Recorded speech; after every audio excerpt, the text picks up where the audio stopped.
Okay जी, हम ये करते हैं कि हम एक फ़ाइल क्रिएट कर लेते हैं, ठीक है, और हमारे जितने भी सब डायरेक्टरीज हैं उनके अंदर हम उन फाइल को क्या कर लेंगे, यूटिलाइज कर लेंगे, ठीक है। ये हम इसलिए कर रहे हैं ताकि इन द फ्यूचर अगर आपने कोई मॉडिफिकेशन करनी हो सिक्योरिटी के सिनेरियो में तो वो आपको हर फाइल में जाके खुद से ना करनी पड़े, ठीक है। हम एक ही फाइल क्रिएट करेंगे, उसी के अंदर सारी मॉडिफिकेशन करेंगे, ठीक है। तो यहाँ पे हम एक फाइल क्रिएट कर लेते हैं। ओके जी, लाइब्रेरी के अंदर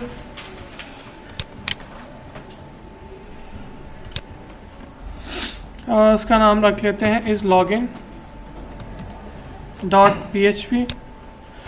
और यहाँ पे हमने सिर्फ एक काम करना है कि लॉगिन में हम एक वेरिएबल सेशन में स्टोर करवाते थे, उसी को हमने यहाँ पे क्या करना है, चेक कर लेना है कि अगर सेशन में वो वैल्यू सेट है या नहीं, ठीक है। तो लॉगिन में देख लें कि हम क्या करवा रहे हैं कि session login equal to true, ठीक है। तो इसी को हम चेक कर लेंगे कि अगर इसके अंदर ट्रू है तो देन हमें कोई इश्यू नहीं है, लेकिन अगर इसके अंदर ट्रू नहीं है तो देन हम आगे क्या करेंगे, यूज़र को लॉगिन पेज पे दोबारा भिजवा देंगे, ठीक है।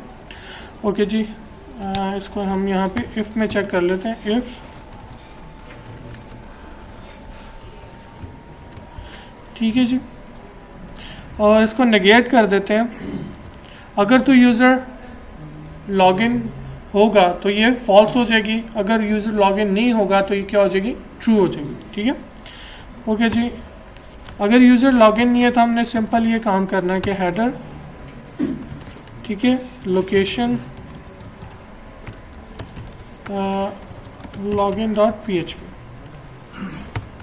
ठीक है जी। और यहाँ पे जाहिर सी बात है हमें सेशन स्टार्ट भी करना है, ठीक है जी। और इन केस यूज़र लॉगिन नहीं है, ठीक है, तो हमने सेशन को अगर कुछ भी है, क्योंकि हम सेशन स्टार्ट कर रहे हैं तो हम साथ डिस्ट्रॉय भी कर देंगे ताकि उसमें कोई भी किसी किस्म की बाय चांस कहीं कोई गार्बेज वैल्यू भी ना आ सके, ठीक है। ओके जी, इसको हमने सेट कर लिया।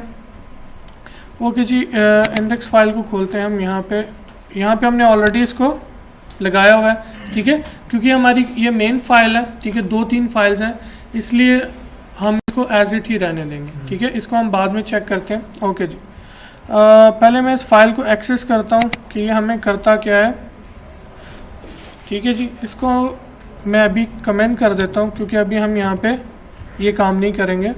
ओके जी, सबसे पहले हमने इन फाइल्स में सिक्योरिटी ऐड करनी है, तो पहले मैं इस लाइब्रेरी को इंक्लूड करवा लेता हूँ, ठीक है। ओके जी, इंक्लूड करवा लेते हैं हम टॉप पे। हमने सिर्फ इसको इंक्लूड करवाना है, इसके अलावा हमें कुछ और करने की ज़रूरत नहीं है। ओके जी, इंक्लूड, और इंक्लूड के बाद फाइल का पाथ जो है वो क्या है, अपर डायरेक्टरी में लाइब्रेरी स्लैश, और ये हमारे पास इस लॉगिन आ गई, ठीक है। ओके जी, यहाँ पे हम पहले ये चीज़ एक चीज़ देखना चाहते हैं, वो क्या है कि हमारा जो करंट ऊपर पाथ है वो क्या है, उसके लिए हम क्या करते हैं, एको $_server, ठीक है जी, सर्वर, और सर्वर में हम ओके जी ऑप्शन देख लेते हैं। ओके जी, HTTP होस्ट, ठीक है। ओके जी, पहले हम इसको टेस्ट करते हैं कि ये हमें क्या आउटपुट देता है, ठीक है। तो यहाँ पे हम लिखेंगे लोकल होस्ट CSA और एम्प्लॉई और add.php। ओके जी, ये देखेंगे हमारे पास क्या आ रहा है, लोकल होस्ट, जो कि हमारा ऊपर एड्रेस में भी आपको होस्ट का पाथ आ रहा है, ठीक है। ओके जी, सेकंड चीज़ यहाँ पे आपने क्या याद रखनी है कि ऑलरेडी से पता है कि हम लोकल होस्ट पे हैं, इस वजह से हमें फोल्डर का नाम लिखना पड़ता है, ठीक है। तो यही चीज़ अगर हम सर्वर पे रन करेंगे तो ये हमें पूरा डोमेन का एड्रेस दे देगा, ठीक है। अब प्रॉब्लम यहाँ पे ये है कि हम लोग कहाँ पे हैं, चाइल्ड डायरेक्टरी के अंदर, ठीक है। और चाइल्ड डायरेक्टरी के अंदर अगर हम हेडर को फाइल दे दें लॉगिन पे कि लॉगिन पे चले जाओ, तो वो क्या करेगा, फाइल करंट डायरेक्टरी में ढूंढेगा। इसलिए हमें क्या करना है कि पाथ को एक्सट्रैक्ट करना है कि यूज़र का करंट पाथ क्या है, ठीक है, और फिर यूज़र को कहाँ भिजवा देना है, एक डायरेक्टरी ऊपर, ठीक है। ये काम हम इंक्लूड में कर रहे थे, लेकिन हेडर के अगर अंदर आप करेंगे तो वो आपको मेन डायरेक्टरी पे ले जाएगा, ठीक है। तो यहाँ पे अब सिनेरियो है, क्योंकि हमारे पास एक फोल्डर है, ठीक है। फोल्डर क्या है कि हमें वो बताना पड़ता है, ठीक है। तो इस वजह से हम क्या कर रहे हैं कि पूरा पाथ लेंगे और पूरा पाथ हेडर फंक्शन को पास करेंगे ताकि वो प्रॉपरली यूज़र को रीडायरेक्ट कर सके, ठीक है। ओके जी, यहाँ पे देख लें कि हमें पास लोकल होस्ट इन्फॉर्मेशन आ गई है, तो बाकी इन्फॉर्मेशन हम कुछ एम्बेड कर लेते हैं, ठीक है। तो $path के नाम से मैं एक वेरिएबल डिक्लेयर कर लेता हूँ, ठीक है। और सबसे पहले हम क्या करते हैं कि http:// ये हम खुद ऐड कर लेते हैं, ठीक है। और इसके बाद नेक्स्ट चीज़ हम क्या कर लेते हैं, कंकैटिनेशन कर लेते हैं इसकी http होस्ट की, ठीक है जी। और फिर हम कंकैटिनेट कर लेते हैं जो हमारे फोल्डर का नाम है, ठीक है। वो क्या है, CSAEMP, ठीक है जी। और स्लैश हमने भिजवाना है login.php। ओके जी, इस पाथ को हम एको करवा लेते हैं ताकि आप लोगों को एग्जैक्टली आइडिया हो जाए कि यहाँ पे क्या रहा है। ओके जी, एको हम करके इसको एक दफ़ा टेस्ट कर लेते हैं, ठीक है जी। अब देखेंगे मेरा पूरा पाथ क्या बन रहा है, http://localhost/CSAEMP/login, ठीक है। तो अगर आप ये ऊपर पाथ देखें और नीचे पाथ देखें, अब हमारा पाथ क्या है, सेम है, ठीक है। अब हम क्या करेंगे, ये पूरा पाथ किसको पास करेंगे, हेडर फंक्शन को, ठीक है। ओके जी, यहाँ पे हम आते हैं इस लॉगिन और इस पाथ को हम अब एको नहीं करवाएंगे, और इस पाथ को अब हम यहाँ पे लोकेशन की जगह $path, ठीक है जी। और लास्ट हमारी जो चीज़ रह गई है वो सिर्फ ये रह गई है कि अब हमने इस लाइब्रेरी को हर एक प्रोजेक्ट के अंदर प्रोजेक्ट के अंदर कह रहा हूँ, हर फाइल के अंदर इसको इंक्लूड करना है, ठीक है। तो बाकी सारी चीज़ें मैं एक दफ़ा क्लोज कर लेता हूँ ताकि हम इसको बाद में इंक्लूड कर लें, ठीक है। ये देख लें कि यहाँ पे हमने इंक्लूड करवाया हुआ है, तो इसी को हम कॉपी करते हैं, ठीक है जी। इसको मैंने किया और कॉपी करने के बाद हम पहले डिलीट में जाएंगे, बारी बारी हम क्या करेंगे, हर फाइल में इसके हम रिप्लेस करते जाएंगे, ठीक है। डिलीट के बाद एडिट, और एडिट में हम इसको ऊपर ले जाते हैं, ठीक है। ओके जी, एडिट भी हो गया, इमेज।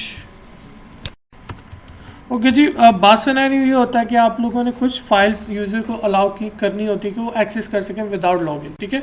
तो अगर ऐसा सिनेरियो हो तो उस फाइल में तो ये ऐड करने की ज़रूरत नहीं है, ठीक है। ओके जी, हमने इमेज में भी ऐड कर लिया, इंडेक्स में चले जाते हैं और इंडेक्स में भी हम इसको ओके जी PHP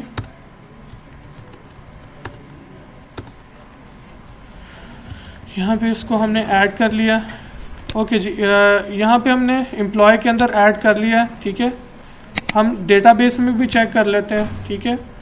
अगर डेटाबेस की फ़ाइल कोई बाय चांस एक्सेस करने की कोशिश करता है, उसको भी ये एक्सेस ना हो अगर वो लॉगिन नहीं है, ये तो ऑलरेडी है, ठीक है। एक और चीज़ होती है कि यहाँ पे देखें ऑलरेडी से इंडेक्स फाइल है, ठीक है। तो यहाँ पे हमारे पास इंडेक्स फाइल नहीं है, ठीक है। तो अगर हम यहाँ पे एक इंडेक्स फाइल ऐड कर लें empty, ठीक है जी। अब इसका बेनिफिट क्या होगा कि इन केस सर्वर में कोई भी इशू आ जाए, ठीक है, और आपकी डायरेक्टरी अगर इंडेक्स फाइल नहीं है तो डायरेक्टरी लिस्ट होना शुरू हो जाती है, ठीक है। तो बाय चांस अगर कोई भी इशू हो और लिस्ट होना शुरू हो जाए तो इससे ये बेनिफिट होगा कि इंडेक्स फाइल एग्जीक्यूट होगी और कोई आपकी फाइल लिस्ट नहीं होगी, ठीक है। बल्कि पहले हम इसको करके देख लेते हैं ताकि आपको आइडिया हो जाए कि मैं कहना क्या चाह रहा हूँ, ठीक है। अब देख लें कि इस फोल्डर के अंदर इसको हम पहले डिलीट कर लें,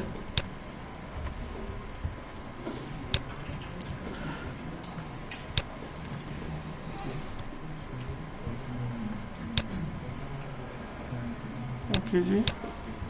मुझे लगता है राइट क्लिक करके फिर ही डिलीट करना पड़ेगा।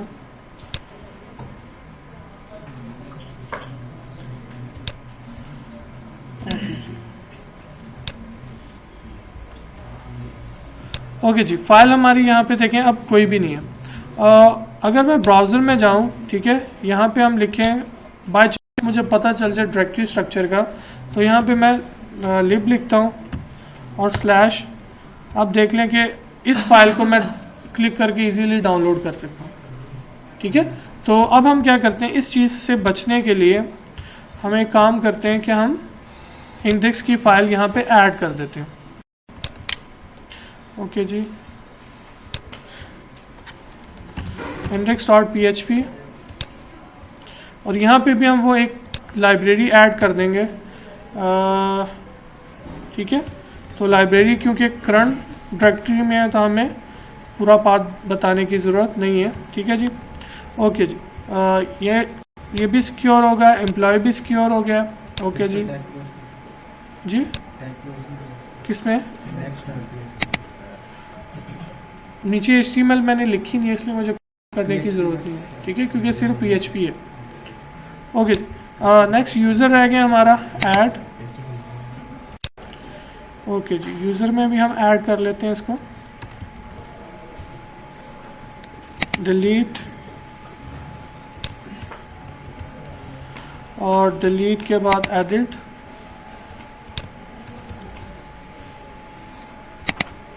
और इसके बाद लास्ट इसमें हमारे पास इंडेक्स।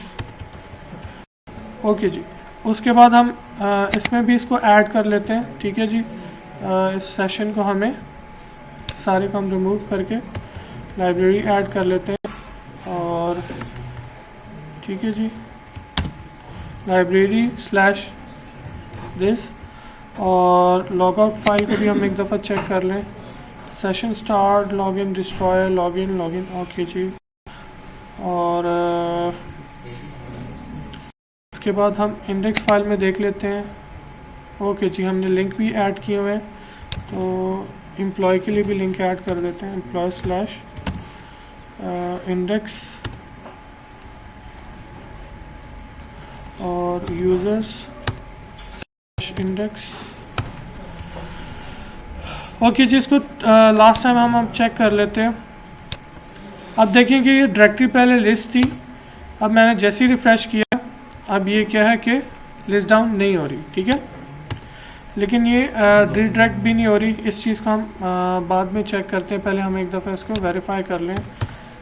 ओके जी, अभी क्योंकि हम लॉगिन है, ठीक है, लॉगिन की वजह से वो उसने हमें रिडायरेक्ट नहीं करवाया। ठीक है, तो अगर हम लॉग आउट कर दें, ओके जी,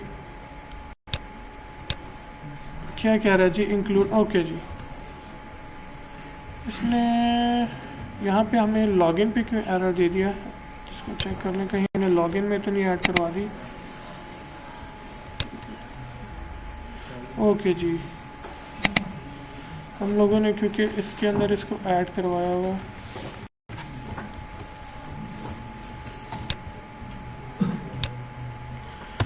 ओके जी, इसको हमने रिफ्रेश किया। लॉगिन याद है किसी को यहाँ पे हम जो यूज़ कर रहे थे, तो हमें डेटाबेस से चेक करना पड़ा है। अली 1 2 3 था।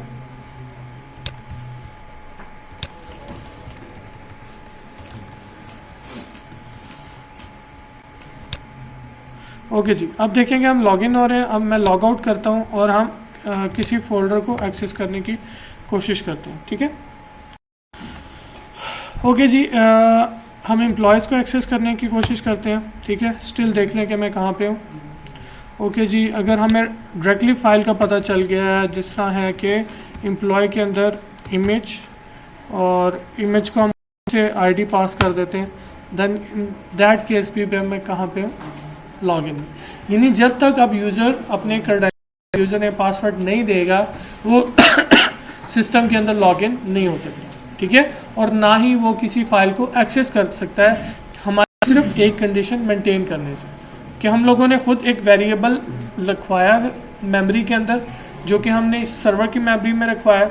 और जब भी हम किसी फाइल को एक्सेस करते हैं, पहले हम ये देखते हैं कि यार हमने मेमोरी में वेरिएबल रखवाया है या नहीं।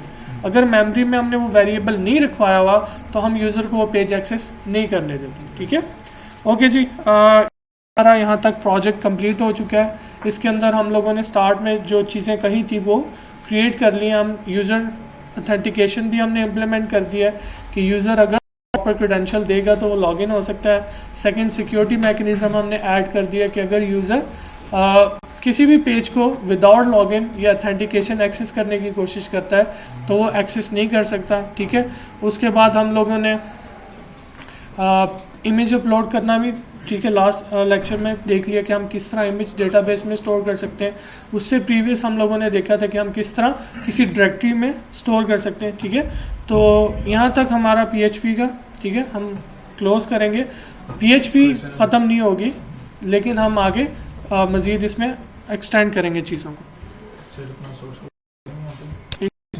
एक सेकंड बस, मैं इसको ज़रा बंद कर दूँ।